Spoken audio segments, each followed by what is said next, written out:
Hi అండి, అందరికీ నమస్తే. నేను మీ సునీత. నేను మీకు ఈరోజు గోంగూర ఎగ్ మసాలా కర్రీ చేసి చూపిస్తున్నానండి. చాలా టేస్టీగా ఉంటుంది. ఇది రైస్తో, రోటీతో, చపాతీతో అన్నిటితో చాలా బాగుంటుంది. చాలా సింపుల్గా చేసుకోవచ్చు, కానీ టేస్ట్ మాత్రం చాలా బాగుంటుంది. ఇది ఎలా చేసుకోవాలో చూద్దాం. ముందుగా నేను గోంగూరని ఒక 3 కట్టల వరకు తీసుకున్నానండి. ఇలా మొత్తం ఆకులు తీసేసి బాగా కడిగేసుకొని వాటర్ మొత్తం వడకట్టేసుకోండి. బాగా కడిగేసుకొని ఇట్లా పెట్టేసుకోండి పక్కకి. ఇప్పుడు మనం స్టవ్ పైన ఒక కళాయి పెట్టుకోండి. అందులో ఒక 2 టేబుల్ స్పూన్స్ వరకు ఆయిల్ వేసుకోండి.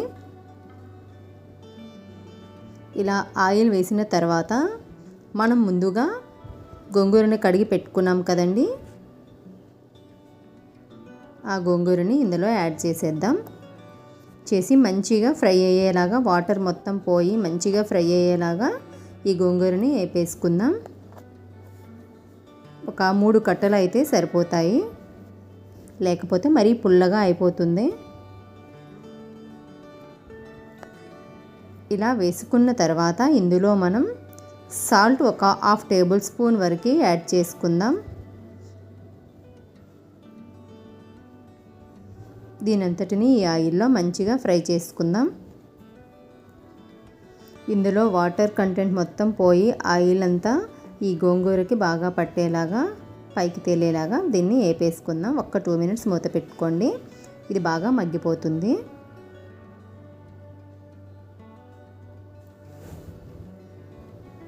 ఈ కర్రీ చాలా టేస్టీగా ఉంటుందండి. ఒక్కసారి మీరు ఇంట్లో ట్రై చేసి చూడండి ఇదే ప్రాసెస్లో. ఒక్కసారి మూత తీసి చూద్దాం. చూసారా, ఇందులో చాలా వాటర్ ఉంది కదా. ఈ వాటర్ మొత్తం ఇంకిపోయి గోంగూర అంతా మంచిగా ఫ్రై అయ్యేలాగా మనం వేపేసుకుందాం.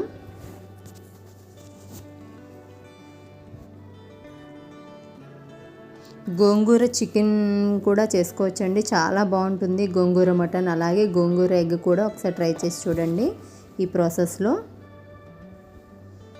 ఇలా మంచిగా ఫ్రై చేసేసుకుందాం. అస్సలు వాటర్ కంటెంట్ ఉండకుండా ఇట్లా చేసుకుంటే బాగా ఫ్రై అయితేనే ఈ కర్రీకి టేస్ట్ చాలా బాగుంటుంది. చూసారా, మొత్తం బాగా మగ్గిపోయింది కదా. ఇప్పుడు దీనిని మనం ఒక పక్కన పెట్టేసుకుందామండి. మనం నెక్స్ట్ ప్రాసెస్లోకి వెళ్దాం. ఒక 5 మినిట్స్ వరకు పక్కన పెట్టేసుకొని, నేను ఎగ్స్ తీసుకుంటున్నానండి.